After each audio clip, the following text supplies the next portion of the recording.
Good morning. Good morning, ma'am. Good morning, ma'am. Good morning, ma'am. Good morning. Good morning, ma'am. Good morning, ma'am. Good morning. Okay, we can start. Please. Who is going to do prayer? Okay, ma'am. Good morning, ma'am. Prayer reading. അഖിലാണ്ട നായക നിന്നും വീലെന്നും അകതാരിലറിവിന്റെ നാളം കൊളുത്തി കൃപ തേടി നനവൂപ്പി നിൽപ്പൂ കനിവിന്റെ കടലെ നീ കൈവിടല്ലേ. പല ജാതി പല ഭാഷ പല ദേശമെങ്കിൽ പലതല്ലോ ഞങ്ങളിൽ ഒരു ചൂര മാത്രം ഒരുമിച്ച് ഒരൊറ്റ മനസ്സായി ആചരിക്കുവാൻ തുണയേകി രക്ഷിക്കണേ ദൈവമേ. എരിയുന്ന കരളിൽ കനലായി കത്തുമ്പോ അരുതാത്ത ചിന്തകൾ നിലവിൽ നിന്നുയരുമ്പോ പിടയുന്ന കയ്യാൽ സ്നേഹത്തിൽ തെളിനീർ തെളിക്കണേ ദൈവമേ. അഖിലാണ്ട നായക അകതാരിലറിവിന്റെ നാളം കൊളുത്തി കൃപ തേടി നനവാർന്നൂപ്പി നിൽപ്പൂ കനിവിന്റെ കരളെ കൈവിടൽ. Thank you ma'am.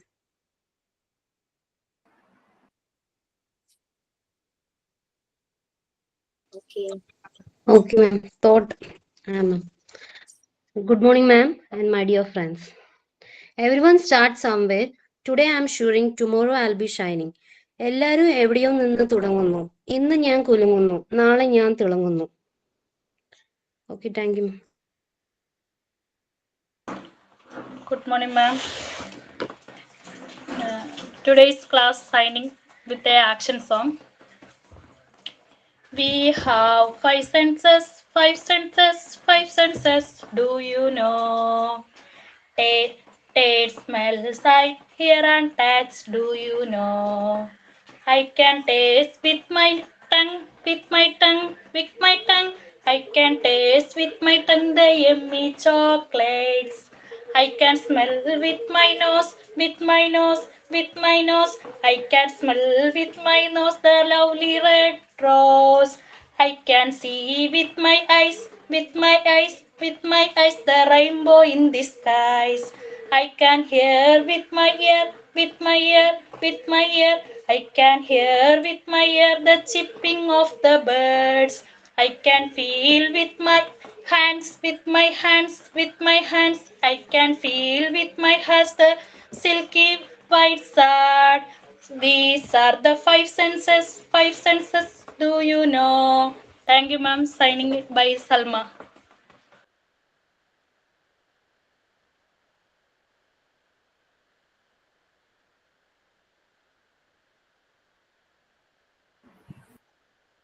Okay, so sign in with the action song. Salma, very nice.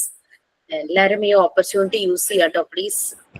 Grab your opportunities. കഴിഞ്ഞ ദിവസം എന്താ പറയാ PG ക്ലാസ്സില് 6, 7, 8 ബാച്ചിലെ കുട്ടികളാണ്. അപ്പൊ അതില് സ്കൂളില് ഈ അക്കാദമിക് ഇയർ ജോയിൻ ചെയ്യേണ്ട വന്ന ഒരു കുട്ടി ഉണ്ടായിരുന്നു. അത് ക്ലാസ്സിൽ വന്ന് ഷെയർ ചെയ്തൊരു റിവ്യൂ ആണ്.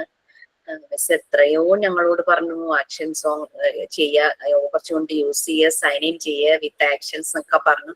പക്ഷെ ഇപ്പൊ ഞങ്ങള് ഫോഴ്സ് ടു ഡു. അന്നൊന്നും ചെയ്യാതെ മടിച്ചിരുന്നു. ഇപ്പൊ സ്കൂളിൽ ചെന്നപ്പോ ചെയ്യാതെ പറ്റില്ല. ജോലിയല്ലേ, ചെയ്യാതിരുന്ന ജോലി പോകൂലേ, കുട്ടികളും മൈൻഡ് ചെയ്യില്ല.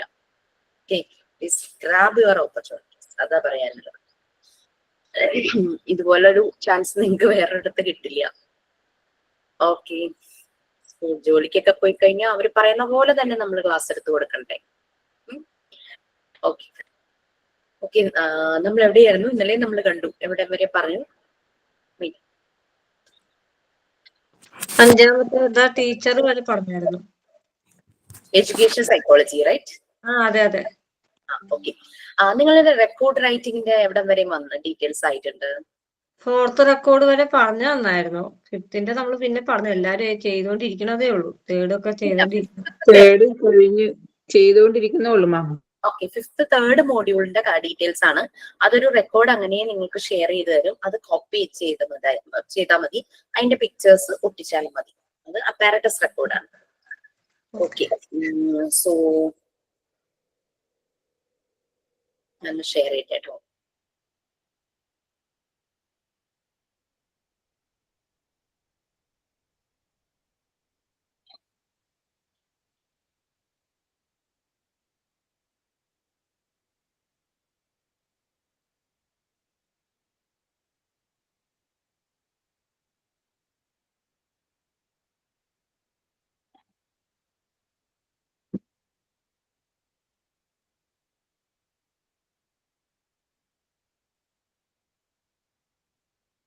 ശരി. ഇന്ന് ഞാനാ വരുന്നേന്ന് അറിയില്ലായിരുന്നു അല്ലെ. നമ്മൾ പറഞ്ഞിട്ടുണ്ടായിരുന്നു എഡ്യൂക്കേഷൻ സൈക്കോളജിയുടെ ഫാദർ ആരാന്ന് നോക്കിയൊരു ചെറിയ റൈറ്റ് പ്രിപ്പയർ ചെയ്ത് പ്രസന്റ് ചെയ്യാൻ നിങ്ങളോട് പറഞ്ഞിരുന്നോ? ഓക്കെ, അപ്പൊ ഇനി ഞാനാണ് ക്ലാസ്. അതെല്ലാം ചെയ്തവരുണ്ടോ? ഓക്കെ, യെസ് കേട്ടു. യെസ് മാം, ഞാൻ എഴുതിയിട്ടുണ്ട്. അമൃത ഒന്ന് ഷെയർ ചെയ്യാൻ പറ്റുമോ? ഓക്കെ മാം, വായിക്കട്ടെ. Okay.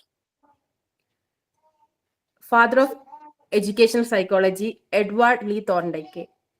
He was born on 31st August 1874 and died on 9 August 1949. Was an American psychologist who spent nearly his entire career at Teachers College, Columbia University. His work on comparative psychology and the learning process led to his theory of connectionism and helped lay the scientific foundation for educational psychology. He also worked on solving industrial problems such as employee exam and testing. Thorndike was member of the board of the Psychological Corporation and served as president of the American Psychological Association in 1912. A review of General Survey published in 2002 ranked Thorndike as the 9th most cited psychologist of the 20th century. Law of effect states that behaviors followed by a reward on reinforcement are more likely in the future, whereas behaviors followed by a punishment are less likely in the future. Thank you, ma'am.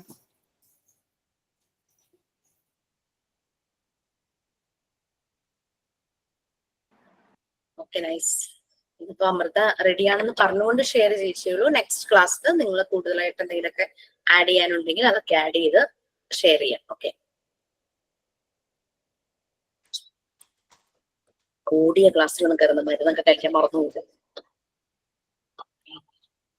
Okay friends, നമ്മൾ education സൈക്കോളജിയെ കുറിച്ചാണ് പറയുന്നത്. അതിന്റെ importance, okay, അതിന്റെ scope ഇനി പറയും. പിന്നെ ലിമിറ്റേഷൻസും ഉണ്ട്. നമുക്കറിയാം എന്തിനും ഒരു ലിമിറ്റേഷൻസ് ഉണ്ടല്ലേ. കാരണം പല കാര്യങ്ങളും ഇങ്ങനെ എഴുതപ്പെട്ട് വെച്ചിരിക്കുകയാണ്. അത് പ്രാക്ടിക്കലി എക്സ്പെരിമെന്റ് ചെയ്യുക അല്ലെങ്കിൽ എക്സ്പീരിയൻസ് ചെയ്യുക എന്നതിലേക്കുള്ള ഗ്യാപ്പ് വളരെ കൂടുതലായിരിക്കും. അങ്ങനെ വരുമ്പോഴാണ് പലപ്പോഴും ഇത് അപ്ലൈ ചെയ്യുമ്പോൾ റിസൾട്ട് ഉദ്ദേശിച്ച പോലെ കിട്ടാത്തത്. നമുക്ക് ഒരു ഇടയ്ക്ക് സ്കൂളില് TPP എന്ന് പറഞ്ഞിട്ടൊരു പ്രോഗ്രാം വന്നിരുന്നു.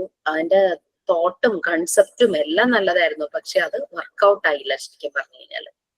ആകെ ശരിക്കും അതിന്റെ റിസൾട്ട് ശരിക്കും അങ്ങോട്ട് ഭയങ്കര കൺഫ്യൂസിങ് ആയിപ്പോയി, ലോ ആയിപ്പോയി. പെട്ടെന്ന് തന്നെ അത് എടുത്ത് മാറ്റുക തന്നെ ചെയ്തു. ഓക്കെ, നമുക്ക് നോക്കാം.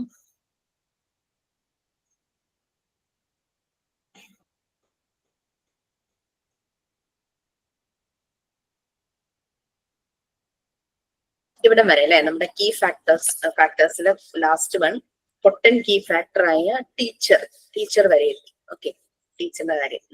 നെക്സ്റ്റ് നമുക്ക് അതിനെ കുറച്ചുകൂടെ കാര്യങ്ങൾ ആഡ് ചെയ്ത് എക്സ്പാൻഡ് ചെയ്തിട്ടുണ്ട്. താഴെ പോയിന്റ്സ് ആയിട്ടുണ്ട്. നമുക്കതൊന്ന് നോക്കാം. ഫസ്റ്റ് 3 പോയിന്റ്സ് ആരെങ്കിലും വായിക്കാമോ? Yes, ma'am. It studies human behavior in educational situations Psychology is the study of behavior, and education deals with the alteration of behavior. Hence, educational psychology pervades the whole fields of education. It studies the growth and development of the child, how a child passes through the various stages of growth, and what are the characteristics of each stage are included in the study of educational psychology. To what extent heredity and environment provide towards the growth of the individual, and how this knowledge can be made use of for bringing about the optimum development of the child, form a salient feature of the scope of educational psychology. Okay, അതിന്റെ ഈ points start ചെയ്യുന്നതിന് മുമ്പുള്ള ചെറിയൊരു introduction ഞാൻ already പറഞ്ഞു കഴിഞ്ഞു. പറഞ്ഞത് അതായത് എഡ്യൂക്കേഷണൽ സൈക്കോളജി ആ ഒരു കീ ഫാക്ടേഴ്സ് നമ്മൾ മെൻഷൻ ചെയ്തു. അത് കൂടാതെ അത് എക്സ്പാൻഡ് ചെയ്ത് കിടക്കുന്നു. അതാണ് താഴെ പറഞ്ഞതെന്ന് പറഞ്ഞ് ഞാൻ പറഞ്ഞിട്ടുണ്ടായിരുന്നു. മെസ്സേജ് കണ്ടുകൊണ്ട് പറഞ്ഞാണ്. ഓക്കെ, അപ്പൊ നമ്മൾ അത് എക്സ്പാൻഡ് ചെയ്തിരിക്കുന്നു എന്ന് പറഞ്ഞു. നമ്മൾ പറഞ്ഞ കാര്യങ്ങൾ തന്നെയാണ് എഡ്യൂക്കേഷണൽ സിറ്റുവേഷൻസിൽ ഹ്യൂമൻ ബിഹേവിയറിന്റെ സ്റ്റഡി ആണ് educational psychology. Psychology study of behaviour ആകുമ്പോൾ എഡ്യൂക്കേഷൻ എന്താ ചെയ്യുന്നത്, ആ ഒരു ബിഹേവിയറിന്റെ ഓൾട്ടറേഷൻ, അതായത് പേഴ്സണാലിറ്റിയുടെ ഡെവലപ്മെന്റ്, അതായത് ഒരു ബിഹേവിയറൽ ഇഷ്യൂസ് ഉണ്ടാകാം, ലേണിംഗ് ഇഷ്യൂസ് ഉണ്ടാകാം, ഇതെല്ലാം കറക്റ്റ് ചെയ്ത് മുന്നോട്ട് കൊണ്ടുപോവുക. അതാണ് ഈ എഡ്യൂക്കേഷൻ സെറ്റിംഗ്സിൽ എഡ്യൂക്കേഷൻ സൈക്കോളജി ചെയ്യുന്നത്. എഡ്യൂക്കേഷണൽ സൈക്കോളജി പെർവേർഡ്സ്, അതായത് സ്പ്രെഡ് ചെയ്തിരിക്കുന്നു ഓൾ ഫീൽഡ് ഓഫ് എഡ്യൂക്കേഷൻ. ഏത് ടൈപ്പ് എഡ്യൂക്കേഷൻ ആണെങ്കിലും എല്ലാ ഫീൽഡിലേക്കും, whether it is elementary, pre primary, primary, high school, higher secondary, graduation, post graduation, any research അല്ലെങ്കിൽ പ്രൊഫഷണൽ കോഴ്സസ്, എന്താണെങ്കിലും വൊക്കേഷണൽ കോഴ്സസ്, അങ്ങനെ എന്ത് തന്നെയാണെങ്കിലും എല്ലാ ഫീൽഡിലേക്കും എഡ്യൂക്കേഷണൽ സൈക്കോളജി സ്പ്രെഡ് ചെയ്തിരിക്കുന്നു. ഓക്കെ, ഒരു കുട്ടിയുടെ ഗ്രോത്തും ഡെവലപ്മെന്റുമാണ് ഇത് സ്റ്റഡി ചെയ്യുന്നത്. കുട്ടി പല സ്റ്റേജസ് ഓഫ് ഗ്രോത്ത് ആൻഡ് ഡെവലപ്മെന്റിലൂടെ പാസ് ചെയ്യുന്നു. നിങ്ങൾ ഓൾറെഡി അത് പഠിച്ചിട്ടുണ്ട്. ഓരോ സ്റ്റേജിലും എന്താണ് കുട്ടിക്ക് പ്രൊവൈഡ് ചെയ്യേണ്ടത്, അതാണ് എഡ്യൂക്കേഷണൽ സൈക്കോളജി. അതാണ് എപ്പോഴും പറയുമല്ലോ, കുട്ടികൾക്ക് സിലബസിന്റെ ഭാരം വളരെ കൂടുതലാണെന്നൊക്കെ പറഞ്ഞ് ചിലർ ഇതിനെ അനലൈസ് ചെയ്ത് പറയാറുണ്ടല്ലോ. ഓരോ ഏജിലും കുട്ടി എന്ത് ക്യാപ്ചർ ചെയ്യുന്നു, എന്താണ് അതിന്റെ ഗ്രോത്ത് ആൻഡ് ഡെവലപ്മെന്റ് സ്റ്റേജസ് എന്നുള്ളത് മനസ്സിലാക്കി അതിനനുസരിച്ചാണ് എഡ്യൂക്കേഷൻ സെറ്റിംഗ്സിൽ കുട്ടി ചെയ്യേണ്ട ആക്ടിവിറ്റീസ് ഡിസൈൻ ചെയ്തിരിക്കുന്നത്. അതിനനുസരിച്ച് തന്നെയാണ് മറിയാം മോണ്ടിസോറിയും ചെയ്തത്. ഒരു 3 to 6 ഇയേഴ്സിൽ കുട്ടിയുടെ ഗ്രോത്ത് ആൻഡ് ഡെവലപ്മെന്റ് ഭയങ്കര ഫാസ്റ്റ് ആണ്, ക്രിയേറ്റിവിറ്റി കൂടുതലാണ്, ഇമാജിനേഷൻ കൂടുതലാണ്. അതിനനുസരിച്ചാണ് മറിയാം മോണ്ടിസോറി മെത്തേഡ് ഡിസൈൻ ചെയ്തിരിക്കുന്നത്. പിന്നെ ഈ ഡെവലപ്മെന്റ് സ്റ്റേജസ് നിങ്ങൾ പഠിച്ചപ്പോ ഓരോ കുട്ടിയുടെ ഓരോ ഡെവലപ്മെന്റ് സ്റ്റേജ് പറഞ്ഞു. ഡെവലപ്മെന്റ് സ്റ്റേജില് ഈ കുഞ്ഞുങ്ങള് കഴിഞ്ഞ ദിവസം ഒരു ക്വസ്റ്റ്യൻ വന്നതില് ഒരു കുട്ടി എന്നോട് ഡൗട്ട് ചോദിച്ചു. എക്സാമിന് വന്ന ക്വസ്റ്റ്യൻ എനിക്ക് സ്ക്രീൻഷോട്ട് അയച്ചിട്ട് എന്നോട് ഡൗട്ട് ചോദിച്ചു. അതായത് ഏത് പ്രായത്തിലാണ് ഈ കുട്ടികൾക്ക് അവർക്ക് ഈ എല്ലാം മനസ്സിലാകുന്നത്? ഇപ്പം നമ്മളിപ്പോ ചെറിയൊരു പ്രായം നോക്കുവാണെങ്കിൽ നമ്മൾക്ക് അവരോട് നിങ്ങൾ ഊഹിക്കൂ എന്ന് പറഞ്ഞു കഴിഞ്ഞാൽ കുട്ടി ഊഹിക്കില്ല, അല്ലെ? അസംഷൻ എന്നുള്ളത് അവർക്ക് വരില്ല. ഇങ്ങനെയാണെങ്കിൽ ഇങ്ങനെ സംഭവിക്കുമോ എന്നൊന്ന് ചിന്തിക്കാൻ ഏറ്റവും ചെറിയ പ്രായത്തിലുള്ള കുട്ടികളോട് പറഞ്ഞു കഴിഞ്ഞാൽ അവരിങ്ങനെ ഇരിക്കില്ല, അവർക്ക് മനസ്സിലാവില്ല. അതായത് നമ്മുടെ നാട്ടിലെ കിണറെല്ലാം പറ്റി വെള്ളത്തിന്റെ സോഴ്സ് സ്റ്റോപ്പ് ആയാൽ എന്ത് ചെയ്യും? ഒരു ചെറിയ 3 വയസ്സ് 4 വയസ്സ് കുട്ടിയോട് ചോദിച്ചാൽ അവന് ശരിയായ രീതിയിലുള്ളൊരു മറുപടി പറയാൻ പറ്റില്ല. നമ്മളുടെ നാട്ടില് ഫ്യൂവല് നിന്ന് പോയാൽ എന്ത് ചെയ്യും? നിങ്ങളൊന്ന് അസ്യൂം ചെയ്തിട്ടൊന്ന് പറയൂ എന്ന് പറഞ്ഞു കഴിഞ്ഞാൽ അവർക്ക് അതിനെപ്പറ്റി ഒരു ആൻസർ എന്നല്ല, അതിനെപ്പറ്റി എന്തെങ്കിലും ഒരു കാര്യം പറയാനായിട്ട് അവർക്ക് അറിയില്ല. അപ്പൊ കുട്ടികൾക്ക് എപ്പോഴും, ചെറിയ കുട്ടികൾക്ക് എപ്പോഴും കോൺക്രീറ്റ് തിങ്സേ മനസ്സിലാവുള്ളൂ. അവർക്ക് മുന്നിൽ കാണുന്നത്, ടച്ച് ചെയ്യുന്നത്, അവർ കേൾക്കുന്നത്, അങ്ങനെ അവർ ഫീൽ ചെയ്യുന്ന എന്തും, അതാണ് തൊട്ട് നോക്കി എങ്ങനെ ഫീൽ ചെയ്യുന്നതും അതാണ് കോൺക്രീറ്റ് തിങ്സ്. അതേ അവർക്ക് മനസ്സിലാവുള്ളൂ. ട്രസ്റ്റ്, ഹോണസ്റ്റി എന്നൊക്കെ നേരിട്ട് പറഞ്ഞു കഴിഞ്ഞാൽ അവർക്ക് പെട്ടെന്ന് മനസ്സിലാവില്ല. പക്ഷെ നമുക്ക് അങ്ങനെയുള്ള അബ്സ്ട്രാക്ട് വാല്യൂസ് കുഞ്ഞുങ്ങളിലേക്ക് അല്ലാതെ എത്തിക്കാം. ഒരു സ്റ്റോറിയിലൂടെയോ ഒരു ഇനാക്ട് പ്ലേയിലൂടെയോ റോൾ പ്ലേയിലൂടെയോ കുട്ടികളിലേക്ക് എത്തിക്കാം. അതാണ് മോറൽ വാല്യൂസ് കുഞ്ഞുങ്ങളിലേക്ക് വരുന്നത്. നമ്മൾ വീട്ടിൽ ഫോളോ ചെയ്യുന്ന ട്രഡീഷൻ, നമ്മുടെ ബിലീഫ് അനുസരിച്ചുള്ള കാര്യങ്ങൾ, ഇതെല്ലാം കുട്ടികളിൽ മോറൽ വാല്യൂസ് കൊടുക്കും. അത് ആ രീതിയിൽ റൈറ്റ് വേയിൽ കൊടുക്കുമ്പോൾ റോങ് മെസ്സേജുകൾ ഒരിക്കലും അവരുടെ കുഞ്ഞു മനസ്സിൽ കുത്തിക്കയറ്റരുത്. അത് അങ്ങനെ ചെയ്യില്ല ആരും. എല്ലാ ഒരു റിലീജിയന്റെയും ഉദ്ദേശം ബ്രദർഹുഡ്, ഹാർമണി, പീസ്, ലവ് എല്ലാം തന്നെയാണ്. കെയർ, ലവ്, പീസ് ഒക്കെ തന്നെയാണ് എല്ലാ റിലീജിയന്റെയും ഉദ്ദേശം. അത് പലപ്പോഴും സ്വാർത്ഥ താല്പര്യങ്ങൾക്ക് വേണ്ടി ചില വിഭാഗങ്ങൾ വളച്ചൊടിക്കുന്നതാണ്. കുഞ്ഞു മനസ്സിലേക്ക് നമ്മുടെ ബിലീഫ്, ട്രഡീഷൻസ് ഒക്കെ കൊടുക്കുമ്പോൾ അവരത് ഫോളോ ചെയ്യുമ്പോൾ അവരുടെ ഉള്ളില് മോറൽ വാല്യൂസ് ആണ് വരുന്നത്. അല്ലാതെ നീ റെസ്പെക്ട് ചെയ്യണം, നീ അങ്ങനെ ചെയ്യണം, അങ്ങനെ അതൊന്നും ഇവർക്ക് പറഞ്ഞാൽ അവർക്ക് മനസ്സിലാവില്ല. അതൊക്കെ അബ്സ്ട്രാക്ട് തിങ്കിങ് അല്ലേ. അവർക്ക് ഊഹിക്കാൻ അതെന്ത് സാധനമാണെന്ന് അവർക്ക് എന്തും കോൺക്രീറ്റ് ആയിട്ട് കാണാനാണ്, ടാഞ്ചിബിൾ ആയിട്ടുള്ളതാണ് അവർക്ക് മനസ്സിലാവുള്ളൂ. കാണാൻ പറ്റുന്നത്, കേൾക്കാൻ പറ്റുന്നത്, തൊട്ടു നോക്കാൻ പറ്റുന്നത്, കടിച്ചു നോക്കാൻ പറ്റുന്നതൊക്കെ ഇവർക്ക് അറിയുള്ളൂ. അല്ലാണ്ട് ഇത് ഭയങ്കര പുളി അറിയാത്തൊരു കുട്ടിയോട് പറഞ്ഞാൽ മനസ്സിലാവില്ലല്ലോ. പുളി ഉള്ളത് എന്റെ വായിലൊന്ന് വെച്ച് കൊടുക്കുമ്പോഴാണ് പുളി എന്താന്നത് അറിയണത് അല്ലെ. അപ്പൊ അതുപോലെ തന്നെ നമുക്കറിയാം പുളിയാണ്, ഉപ്പാണ്, മധുരമാണെന്ന് പറഞ്ഞു കഴിഞ്ഞാൽ വി നോ ദ ടേസ്റ്റ്. പക്ഷെ ഏറ്റവും കുഞ്ഞു കുട്ടികൾക്ക് അവർക്ക് അത് അറിയില്ലല്ലോ. അവരത് അനുഭവിക്കുമ്പോഴേ അറിയുള്ളൂ. അപ്പൊ അവർക്ക് കോൺക്രീറ്റ് ആയിട്ടുള്ള സാധനങ്ങൾ മാത്രമാണ് അവർക്ക് മനസ്സിലാവുള്ളൂ. അസംഷൻ അവർക്ക് ചെറുപ്രായത്തിൽ മനസ്സിലാവില്ല. പക്ഷെ അവരൊരു അഡോളസൻസിലേക്ക് എത്തുമ്പോൾ ദീനു ലൈക്ക് അവരോട് പറയുവാണ് ഇങ്ങനെ ഒരു കാര്യം, ഇപ്പൊ വെള്ളം തീർന്നു പോയി, എന്ത് ചെയ്യണം, വെള്ളം നമ്മൾക്ക് നമ്മുടെ ലോകത്തൊന്നും ഇല്ലാതായാൽ ആ ഒരു സിറ്റുവേഷനിൽ നിങ്ങൾ എന്ത് ചെയ്യും? അത് അസംഷൻ ആണല്ലേ. അതൊക്കെ പ്രായമാകുന്ന കുട്ടികൾക്ക് അത് മനസ്സിലാവുള്ളൂ. ഓരോ ഏജിലും എന്താണ് അവർക്ക് പ്രൊവൈഡ് ചെയ്യേണ്ടത്, അവരുടെ എഡ്യൂക്കേഷൻ എങ്ങനെ പോകണം എന്നുള്ളത് ആ ഒരു ഏജിനനുസരിച്ച് അവരുടെ ഗ്രോത്തും ഡെവലപ്മെന്റും അനുസരിച്ച് അവർക്ക് പ്രൊവൈഡ് ചെയ്യുക എന്നുള്ളതാണ് എഡ്യൂക്കേഷണൽ സൈക്കോളജി ചെയ്യുന്നത്.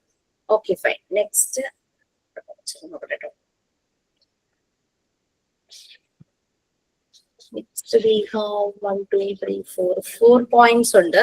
4ഉം ഒന്ന് റീഡ് ചെയ്യാമോ? കുറെ ക്ലാസ്സുകളായില്ലേ, കുഞ്ഞു കുഞ്ഞു പാരഗ്രാഫ് ആയിട്ട് വായിക്കേണ്ട ആവശ്യമില്ലല്ലോ. ഞാൻ വായിക്കാം മാം. PG ക്ലാസ്സിൽ വായനയില്ല കേട്ടോ, ഡിസ്കഷൻ മാത്രമേ ഉള്ളൂ. ഓക്കെ വായിക്കട്ടെ. Yes please.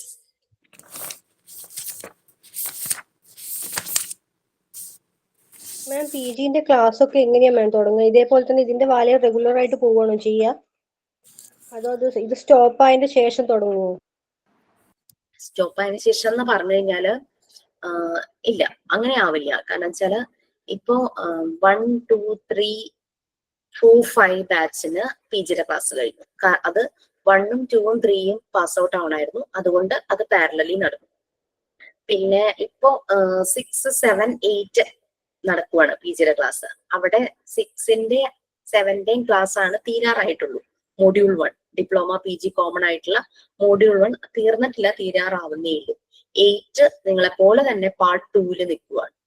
അവര് പാർട്ട് 3ലേക്ക് ആവുന്നതേ ഉള്ളൂ. അപ്പൊ എന്തായാലും നിങ്ങൾക്കും അതുപോലെ തന്നെ ഇപ്പൊ 9 10 11 അങ്ങനെ ഒരുമിച്ച് ആ ഒരു രീതിയിലായിരിക്കും PGയുടെ ക്ലാസ്സസ് പോകുന്നത്. ഇപ്പൊ ആഴ്ചയിൽ 3 ക്ലാസ്സാണ് 1 hour വീതം. അത്രയും നമുക്ക് മതിയാകും. PG ടോപ്പിക്സ് ഇതുപോലെയല്ല. PG ടോപ്പിക്സ് വെറുതെ കുറെ ഉണ്ടെന്നേ ഉള്ളൂ, പക്ഷെ വായിച്ചാൽ മനസ്സിലാവുന്ന കുറെ കാര്യങ്ങളാണ്. ഓക്കെ, അവിടെ ഇതുപോലെ ടെക്സ്റ്റ് കാണുമ്പോ അതെ ടെക്സ്റ്റ് കാണുമ്പോ നല്ല പേടിയുണ്ട് മാം, നല്ല കട്ടിയിലുണ്ട് ടെക്സ്റ്റ് രണ്ടെണ്ണം. അതെ അതിൽ കുറേ ഇങ്ങനെ ഉണ്ടെന്നേ ഉള്ളൂ, നമുക്കത് വായിച്ച് മുന്നോട്ട് പോകാന്നേ ഉള്ളൂ. പിന്നെ PGയിൽ സെമിനാർ ഉണ്ട് നിങ്ങൾക്ക് പ്രാക്ടിക്കൽ സെഷനിൽ. ആ സെമിനാർ എന്ന് പറഞ്ഞു കഴിഞ്ഞാൽ നമ്മുടെ ആ topic education management and administration പിന്നെ പാർട്ണർഷിപ്പ്, ഈ 2 മോഡ്യൂളിലെ ടോപ്പിക്സിൽ നിന്ന് നിങ്ങൾക്ക് ഇഷ്ടമുള്ളൊരു ടോപ്പിക് സെലക്ട് ചെയ്ത് ക്ലാസ്സിൽ പ്രസന്റ് ചെയ്യാൻ പറ്റുന്നവർക്ക് ക്ലാസ്സിൽ പ്രസന്റ് ചെയ്യാം. 5 minutes കൊണ്ട് നിങ്ങൾ അത് പ്രസന്റ് ചെയ്യണം. നല്ലൊരു എന്താ പറയാ, അത്യാവശ്യം നല്ല കോറായിട്ട് വരുന്ന ഏതെങ്കിലും ടോപ്പിക് എടുക്കണം. ചുമ്മാ എന്തെങ്കിലും പ്രസന്റ് ചെയ്യാന്നുള്ളതല്ല, ടോപ്പിക് എടുത്ത് പ്രസന്റ് ചെയ്യാൻ. നിങ്ങൾക്ക് അതിന് 100 മാർക്കാണ് പ്രാക്ടിക്കൽ സെഷൻ. അത് ചെയ്യണം. അത് ക്ലാസ്സിൽ ചെയ്യാൻ പറ്റാത്തവരുണ്ടാവുമല്ലോ, റെക്കോർഡ് ക്ലാസ് കാണുന്നവര്, അല്ലെങ്കിൽ ക്ലാസ്സിൽ ലൈവ് ക്ലാസ്സിൽ വന്നാലും ചിലപ്പോ ഓഡിയോ ഓൺ ചെയ്യാൻ പറ്റാത്തവര്, ചിലപ്പോൾ ഓഫീസിലൊക്കെ ഇരുന്ന് അറ്റൻഡ് ചെയ്യുന്നവരുണ്ടാവുമല്ലോ. അവർക്ക് ഈ സെമിനാർ പ്രസന്റ് ചെയ്യാൻ പറ്റിയെന്ന് വരില്ല. അപ്പൊ അവർക്ക് ചെയ്യാൻ പറ്റുന്ന കാര്യം എന്താണെന്ന് വെച്ചാൽ അവരിത് സെമിനാർ ആയിട്ടോ അസൈൻമെന്റ് ആയിട്ടോ ഒരു റിപ്പോർട്ട് പ്രിപ്പയർ ചെയ്തിട്ട് അതിന്റെ ഒരു ഈ വൈവ സമയം വരുമ്പോൾ 2 minutes അതിനെ കുറിച്ചൊന്ന് ബ്രീഫ് ചെയ്യണം. അപ്പോഴാണ് അവരുടെ മാർക്ക് ഇടും. ക്ലാസ്സിൽ പറ്റുന്നവർക്ക് അപ്പോഴേ മാർക്ക് ഇട്ട് പോകും. പിന്നെ ഇത് എങ്ങനെ എടുത്താലും ക്ലാസ്സിലെടുത്താലും അല്ലാതെ ഇപ്പൊ 2 minutes വോയിസ് 2 minutes ബ്രീഫ് ചെയ്താലും ചെയ്യേണ്ട ഒരു കാര്യം എന്താണെന്ന് വെച്ചാൽ ഇതൊരു റിപ്പോർട്ടായിട്ട് പ്രിപ്പയർ ചെയ്ത് നല്ലതുപോലെ കയ്യിൽ സൂക്ഷിക്കണം. എന്തിനാന്ന് വെച്ച് കഴിഞ്ഞാൽ നിങ്ങൾ ഇന്റർവ്യൂവിന് പോകുമ്പോൾ നിങ്ങളുടെ മാർക്ക് ലിസ്റ്റില് സെമിനാർ എന്ന് പറഞ്ഞ ഇത്ര മാർക്ക് കിടക്കുന്നുണ്ടാവും. അപ്പൊ അവര് ചോദിക്കുക നിങ്ങൾ എന്ത് സെമിനാർ എടുത്തേ എന്ന് പറയുമ്പോൾ നമുക്കത് ഹാർഡ് കോപ്പി കാണിക്കാൻ കയ്യിൽ വേണം. ഹാൻഡ് റിട്ടൺ ആയാലും മതി. You need to type and take print outs. എങ്ങനെയായാലും കുഴപ്പമില്ല കേട്ടോ. അപ്പൊ അങ്ങനെ ചെയ്യാം. That's up to you. അതൊക്കെ നിങ്ങൾക്ക് ഡിസൈഡ് ചെയ്യാം. ഓക്കെ, ക്ലാസ്സിൽ പറ്റുന്നവരെ ക്ലാസ്സിൽ എടുക്കുക. 5 minutes കൊണ്ട് ബ്രീഫ് ചെയ്യാം. മീൻസ് ആ ഒരു പ്രസന്റ് ചെയ്യണം. ആ 5 minutes ഏത് ടോപ്പിക് എടുത്താലും കേൾക്കുന്നവർക്ക് ആദ്യമായിട്ടാണെങ്കിൽ കൂടി നല്ലപോലെ മനസ്സിലാകുന്ന രീതിയിലായിരിക്കണം പ്രസന്റേഷൻ. അതിനനുസരിച്ചായിരിക്കും നമ്മൾ മാർക്ക് പ്രൊവൈഡ് ചെയ്യാം. Okay fine. വായിച്ചു. ആരാ വായിക്കും? റോഷ്നി അല്ലായിരുന്നു? Yes, ma'am. Educational psychology deals with the nature and development of the personality of an individual. In fact, education has been defined as the all-round development of the personality of an individual. Personality development also implies a well-adjusted personality. It studies individual differences. Every individual differs from every other individual. It is one of the basic facts of human nature which have been brought to light by educational psychology. This one fact has revolutionized that concept and process of education. It studies nature, intelligence, and its measurement. This is of utmost importance for a teacher. It provides guidance and counseling. Education is nothing but providing guidance to the growing child. While general psychology deals. ഇത്ര മതിയോ മാം? അതുകൊണ്ടാണോ? പാരഗ്രാഫോട് വായിച്ചു വെച്ച് കുഴപ്പമൊന്നുമില്ല. Okay, ma'am. While general psychology deals with the behavior of the individual in a general way, educational psychology is concerned with the behavior of the learner in an educational setting. So ഇതിന്റെ expansion, ഇതിങ്ങനെ expand ചെയ്ത് കിടക്കുന്നു നമ്മൾ പറഞ്ഞു. Key ഫാക്ടേഴ്സിന്റെ importance നമ്മൾ പറഞ്ഞതിന് ശേഷം ഇതിങ്ങനെ എക്സ്പാൻഡ് ചെയ്യുന്നു. മെയിൻ ആയിട്ടും കുട്ടികളുടെ ഗ്രോത്തും ഡെവലപ്മെന്റും അത് ശരിയായ രീതിയിൽ എഡ്യൂക്കേഷണൽ സെറ്റിങ്സിൽ സപ്പോർട്ട് ചെയ്യാന്നുള്ളതാണ്. കാരണം ചിലപ്പോൾ സ്പെഷ്യൽ നീഡ്സ് ഉള്ള കുട്ടികൾ ഉണ്ടാവൂലേ, അപ്പൊ അവരെ എങ്ങനെ പ്രൊമോട്ട് ചെയ്യാനായിട്ട് പറ്റണം. അതാണ് കഴിഞ്ഞ ക്ലാസ്സിൽ ഒരു കുട്ടി ഷെയർ ചെയ്ത ഒരു കാര്യമാണ്. അവരുടെ വീടിനടുത്തുള്ള ഒരു കുട്ടിയെ ട്യൂഷനായിട്ട് കൊണ്ടുവന്നാക്കിയത്. 6th സ്റ്റാൻഡേർഡിൽ പഠിക്കുന്ന ഒരു പെൺകുട്ടി. അപ്പോ അച്ഛനും അമ്മയും പല പല ട്യൂഷൻ സെന്ററുകളിലും ചെയ്തിട്ടും കുട്ടി പഠിക്കുന്നില്ല. സ്കൂള് CBSE ആണോ സ്റ്റേറ്റ് ആണോ എനിക്ക് ഓർമ്മയില്ല. CBSE ആണെന്നാണ് എന്റെ ഒരു ഓർമ്മ. കുട്ടി പഠിക്കുന്നേ ഇല്ല. അങ്ങനെ ഇതിന്റെ അടുത്ത് കൊണ്ടുവന്നാക്കിയപ്പോ ഇതിനോട് പറഞ്ഞു, ഞങ്ങള് നേരത്തെ 500 ആയിരുന്നു ഫീസ് കൊടുത്തുകൊണ്ടിരുന്നത്, ഞങ്ങൾ 1000 തരാം, എങ്ങനെയെങ്കിലും ഒന്ന് പഠിപ്പിച്ചു തരണം എന്ന് പറഞ്ഞു. ഫസ്റ്റ് ഡേ തന്നെ നമ്മുടെ ട്രെയിനിക്ക് മതിയായി കൊച്ചിനെ പഠിപ്പിച്ചിട്ട്. ദേഷ്യമൊക്കെ വരുമായിരുന്നു. കാരണം ഈ കുട്ടി എന്ത് ചെയ്തിട്ടും പഠിക്കുന്നില്ല. ദേഷ്യമൊക്കെ വരുമായിരുന്നു. അപ്പം ഇത് നമ്മുടെ കോഴ്സിൽ ചേർന്ന കാരണം വളരെ ക്ഷമയൊക്കെ ഇതാക്കി ആ കുട്ടിയെ ഒന്നും കൂടെ നോക്കാന്ന് കരുതി ഇങ്ങനെ ആയിരിക്കും. ഒരു രക്ഷയില്ല, കുട്ടി പഠിക്കുന്നേ ഇല്ല. അപ്പോ ഇതിന് മനസ്സിലായി ഇതിനെന്തോ ലേണിംഗ് ഡിസബിലിറ്റി ഉണ്ടെന്നുള്ളത് മനസ്സിലായി. എന്തോ ഒരു പഠന വൈകല്യം ഉണ്ടെന്ന് മനസ്സിലായി. എന്നിട്ട് പറഞ്ഞു വിടാം, എനിക്കിത് പറ്റില്ല, എനിക്ക് തിരക്കാണ്, ഞാനിങ്ങനെ മോണ്ടിസോറിയുടെ ഒരു കോഴ്സ് ചെയ്യുന്നുണ്ട്, എനിക്ക് കുറെ പഠിക്കാനൊക്കെ ഉണ്ടെന്നൊക്കെ റീസൺ ഒക്കെ പറഞ്ഞ് എങ്ങനെയെങ്കിലും ഒഴിവാക്കാന്ന് വിചാരിച്ചു. അങ്ങനെ ഒഴിവാക്കാന്ന് വിചാരിച്ച് പറയാൻ തുടങ്ങിയപ്പോഴേക്ക് ഈ കൊച്ചിനോട് ആദ്യം പറഞ്ഞു, നീ വരണ്ട, ഞാൻ എന്നെ എടുക്കുന്നില്ല എന്നുള്ള രീതിയിൽ പറഞ്ഞപ്പോ ഈ പെൺകുട്ടി പറഞ്ഞെന്താണെന്നറിയോ, ചേച്ചിയും കൂടെ എന്നെ ഇനി ട്യൂഷൻ എടുത്തില്ലെങ്കിൽ ഞാൻ പോയി ചാകും, വേറെ മാർഗമൊന്നും എനിക്കില്ല. കാരണം എന്നെ വീട്ടിലെ അച്ഛനും അമ്മയൊക്കെ ഭയങ്കരമായിട്ട് വഴക്ക് പറയുന്നത് പഠിക്കാത്തതിന്. മീൻസ് പണിഷ്മെന്റും കൊടുക്കുന്നുണ്ടെന്ന് തോന്നുന്നു. അങ്ങനെ ഞാൻ പഠിച്ചില്ലെങ്കിൽ അച്ഛൻ പോയി ചാകുന്നാണ് പറഞ്ഞിരിക്കണേന്ന് പറഞ്ഞു. അത് കേട്ടപ്പോഴേക്കും ഈ കുട്ടിക്ക് ഭയങ്കര ടെൻഷനായി. അങ്ങനെ വേഗം ഇതിന്റെ എന്താ ചെയ്തതെന്ന് വെച്ച് കഴിഞ്ഞാൽ പാരന്റ്സിന്റെ കയ്യിൽ നിന്ന് ഈ കൊച്ചിന്റെ ക്ലാസ് ടീച്ചറുടെ നമ്പർ എടുത്തിട്ട് ക്ലാസ് ടീച്ചറെ വിളിച്ച് സംസാരിച്ചു. യാതൊരു ബന്ധവുമില്ല, ട്യൂഷന് വന്നേ ഉള്ളൂ, പക്ഷെ അങ്ങനെ ഒരു സ്റ്റെപ്പ് എടുത്തു. ക്ലാസ് ടീച്ചറോട് സംസാരിച്ചപ്പോ ഇതിന് ഇങ്ങനെ ലേണിംഗ് ഡിസബിലിറ്റി ഉണ്ടെന്ന് മനസ്സിലായ കാര്യം പറഞ്ഞപ്പോൾ ക്ലാസ് ടീച്ചർ പറഞ്ഞു, ഞങ്ങൾക്ക് ഇത് മനസ്സിലായതാണ് നേരത്തെ, ഞങ്ങൾ പാരന്റ്സിനെ അത് അറിയിച്ചു, എത്രയും പെട്ടെന്ന് കുട്ടിയെ ഒരു ക്ലിനിക്കൽ സൈക്കോളജിസ്റ്റിനെ കാണിച്ചിട്ട് അത് ശരിയാക്കാനായിട്ടുള്ള ആക്ടിവിറ്റീസ് ചെയ്യിക്കാം എന്നിങ്ങനെ പറഞ്ഞു. അത് പറഞ്ഞപ്പോഴേക്കും പാരന്റ്സ് എന്ത് ചെയ്തിട്ടും ആക്സെപ്റ്റ് ചെയ്യുന്നില്ല. അത് ശരിയായിക്കോളും, മറ്റു കുട്ടികളുടെ കൂടെ കൂടുമ്പോൾ ശരിയായിക്കോളും. അങ്ങനെ എപ്പോഴും അങ്ങനെയാണല്ലോ. ഏതെങ്കിലും ഒരു കുട്ടിക്കൊരു ചെറിയൊരു സ്പെഷ്യൽ നീഡ്സ് വേണം എന്നുള്ളത് ഇൻഫോം ചെയ്യുമ്പോൾ ഒട്ടും ആക്സെപ്റ്റ് ചെയ്യില്ല കുട്ടികളുടെ ഫാമിലി. അത് ശരിയാകും, മറ്റു കുട്ടികളുമായിട്ട് ചേർന്ന് മിങ്കിൾ ചെയ്യുമ്പോൾ ശരിയാകും എന്നുള്ള രീതിയിൽ അങ്ങനെ ഇരിക്കും. ചില കുട്ടികൾ ശരിയാവും കേട്ടോ, ഇല്ലെന്ന് പറയുന്നില്ല. ചിലർക്ക് അതിന് വേണ്ടത് ഇന്റർവെൻഷൻ കൊടുത്താൽ മാത്രമേ ശരിയാവൂ. അങ്ങനെ പിന്നെ ഇത് ഈ ട്യൂഷൻ ഏൽപ്പിച്ച ആള് പറഞ്ഞു കഴിഞ്ഞപ്പോഴേക്കും പാരന്റ്സ് കൺവിൻസ്ഡ് ആയി. അങ്ങനെ അവർ കൊണ്ടുപോയി. ഈ കുട്ടി തന്നെ ഒരു ഡോക്ടറെ റെഫർ ചെയ്തു എന്നാ പറയുന്നത്. എറണാകുളം മെഡിക്കൽ ട്രസ്റ്റിലെ ഒരു ഡോക്ടർ, മേപ്പിൾ എന്ന് പറഞ്ഞ ഡോക്ടർ റെഫർ ചെയ്തോ. ഡോക്ടറെ അടുത്ത് ചെന്നു. ചെന്നപ്പോ എന്താന്ന് വെച്ച് കഴിഞ്ഞാല്, ഞാൻ നിങ്ങളോട് ഒരു ആക്ടിവിറ്റി പറഞ്ഞിട്ടുണ്ടോ? ഒരു ബുക്ക് വാങ്ങിച്ചിട്ട് 4 പേജ് ആക്കാൻ പറഞ്ഞിരുന്നോ? അത് പറഞ്ഞായിരുന്നു മാം. യെസ്. അതില് ഈ കുട്ടിക്ക് ശരിക്കും 6ാം ക്ലാസ്സിലാണെങ്കിലും 2ാം ക്ലാസ്സുകാരിയുടെ ബുദ്ധി ഏതിനുള്ളൂ. മനസ്സിലായില്ലേ? ക്രോണോളജിക്കൽ ഏജും മെന്റൽ ഏജും തമ്മിൽ അന്ന് നമ്മൾ അതല്ലേ പറഞ്ഞത്, ഓർമ്മയുണ്ടോ?